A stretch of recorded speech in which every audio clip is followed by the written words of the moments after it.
രണ്ട് കുഞ്ഞുങ്ങളുള്ള വീട്ടിൽ മൂത്ത കുട്ടികളോട് ഒരു കാരണവശാലും പറയാൻ പാടില്ലാത്ത 5 കാര്യങ്ങൾ. നമ്പർ 1, എപ്പോഴും എന്തിനിങ്ങനെ വഴക്കിടുന്നത്? നീ വലുതല്ലേ, നിനക്കൊന്ന് അഡ്ജസ്റ്റ് ചെയ്തൂടെ?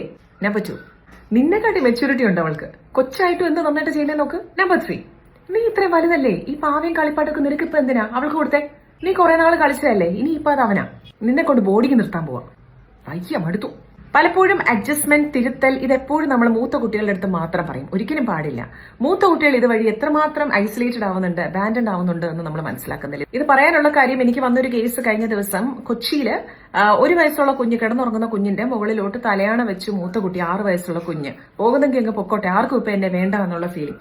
ഒരു ഫ്രാക്ഷൻ ഓഫ് എ സെക്കൻഡ് മതി എന്തെങ്കിലും ഒരു ആപത്ത് വരാൻ, ഒരിക്കലും അതിന് നിങ്ങളൊരു കാരണമാകരുത്. എടുത്തു പറയേണ്ട ഒരു കാര്യം, വീട്ടിലെ അപ്പൂപ്പന്റെയും അമ്മൂമ്മയുടെയും ഒരു ഇൻവോൾവ്മെന്റ് ആണ്.